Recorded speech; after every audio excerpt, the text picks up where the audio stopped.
Už niekoľko rokov si verejnosť v apríli pripomína Deň zdravia i duševného zdravia. Preto sme sa rozhodli jeden deň v apríli venovať aktivitám na podporu povedomia o zdraví a o zdravom životnom štýle. Školský deň zdravia sa konal 29.4.2025 v prekrásnom školskom areáli. Naše pozvanie prijali zástupkyňa primátora mesta doktorka Mária Hamranová, zástupcovia rady rodičov, poslanci mestského zastupiteľstva, magister Ladislav Ák, doktorka pedagogiky Angelika Hajníková a magister Štefan Pupák. Tento deň sme pripravovali v spolupráci s rôznymi organizáciami, ktorými boli Miestny spolok Slovenského Červeného kríža Hurbanovo, zastúpený inžinierkou Anikou Pavlíkovou, Olympijský klub okresu Komárno, ktorý zastupoval pán Jan Štefánik, lekáren Trio Hurbanovo, pani Erika Kováčová a včelárka inžinierka Viktória Zacharlovásová. Všetkým srdečne ďakujeme za pomoc. Nezabudneme ani na spoločnosť Emilovej sady, ktorá nám zabezpečila vynikajúce jablčka. Na školský deň zdravia podporili svojou prítomnosťou volejbalistky a volejbalisti volejbalového klubu Spartak Komárno pod vedením pána Roberta Mihaličku. Žiaci absolvovali spolu 10 stanovíšť. Ukážky prvej pomoci, Fast Heroes, rozpoznanie a prvá pomoc pri mozgovej príhode, Miestny spolok Slovenského Červeného kríža Hurbanovo, meranie tlaku, hladiny cukru v krvi, saturácia kyslíka v krvi, duševné zdravie detí, lekáren Trio o vitamínoch, bylinkáreň, limonády a bylinkové čaje, jeme zdravo, zdravé nátierky, zdravá chrbtica, účinky včelých produktov na zdravie človeka a diakamaráti o faktoch a mýtoch ochorenia diabetes. Okrem toho sme mali pripravené množstvo športových príležitostí, keďže šport je neoddeliteľnou súčasťou zdravého života. Záver patril volejbalovému zápasu zmiešaných družstiev VK Spartak Komárno a ŠVK ZŠ námestie Konkolio-Tege číslo 2 Hurbanovo.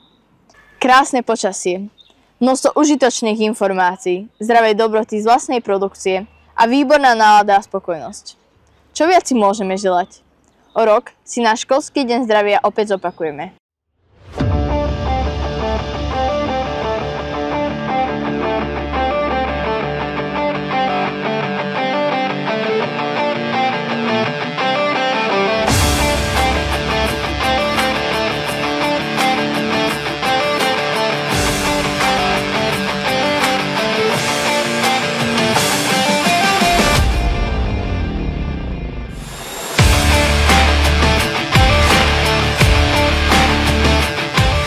Ktorý šport máte najradšej? Futbal. Tenis. Ešte raz povedz. Gymnastika. V čom ste podľa vás najlepší? Ja viem ja behať a hrať futbal. Ja v gymnastike. Ešte hrať futbal. Maxi? Ja na koleskových korčulách a tenis hrať. Futbal. Super. Ja tenis.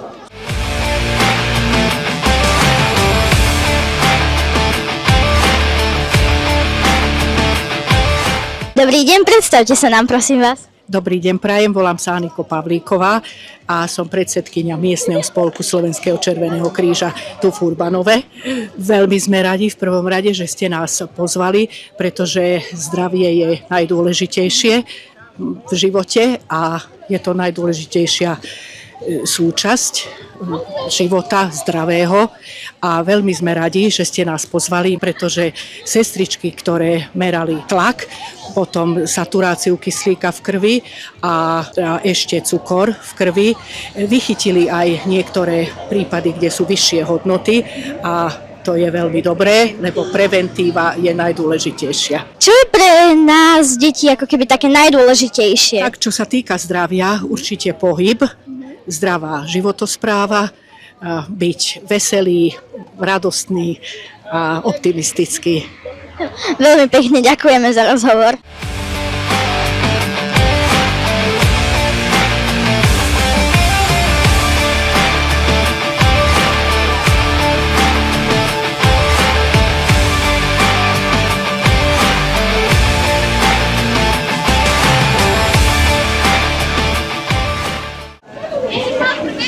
Predstavte sa nám, prosím vás.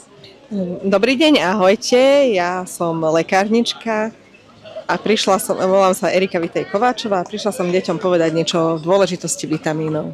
Deti by mali vedieť niečo o zdravej výžive a prišla som im porozprávať, že prečo je dôležité sa zdravo stravovať a jesť hlavne ovocie, zeleninu a vyváženú stravu.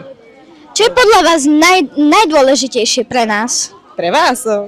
Pre vás je dôležité hlavne, aby ste boli veľa na čerstvom vzduchu, aby ste sa veľa hýbali a mali kvalitné jedlo, plné vitamínov. Ďakujeme.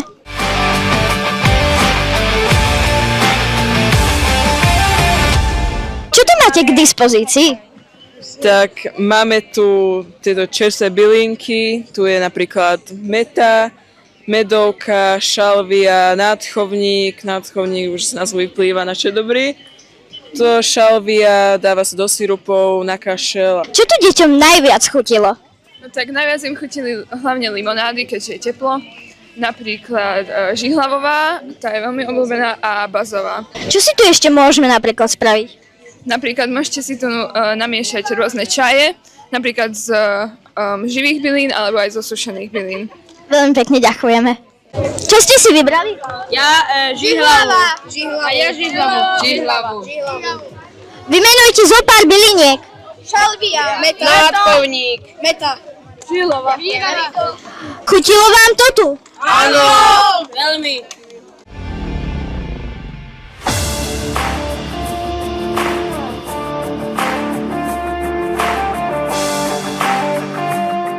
V pyramíde zdravia čo je najzdravšie?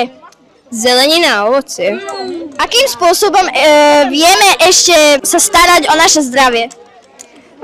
Veľa by sme mali športovať, pohyb a aj zdravé ovocie a zeleninu.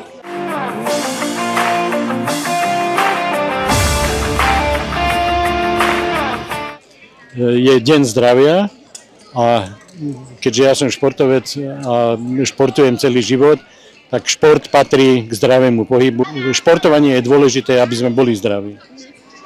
Čo je dôležité, aby sme mali rovný a zdravý chrbát?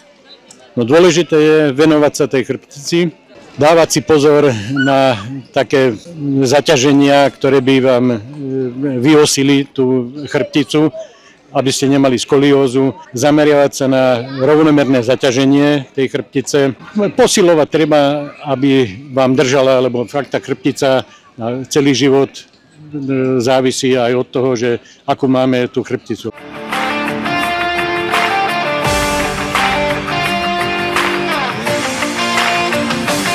Bojíš sa včiel? Nie. A chutí ti medík? Áno. Vieš, prečo sú včely pre nás dôležité? Áno, lebo zbierajú nektár z kvetov, prenášajú ho z kveta na kvet a potom nám z toho vyrastú rastliny. Super, a máš rada včely? Áno.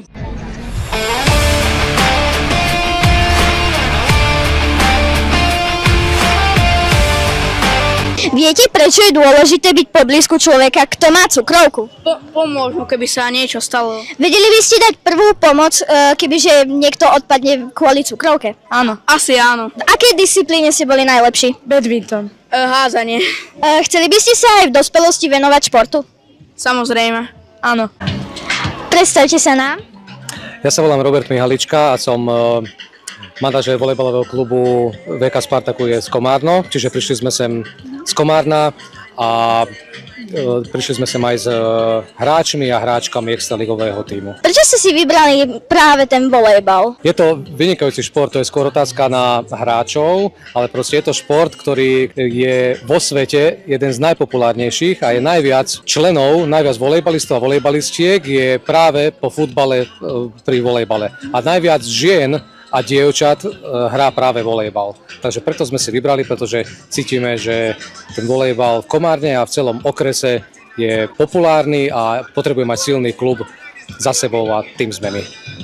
Prečo ste prijali pozvánku do našej školy?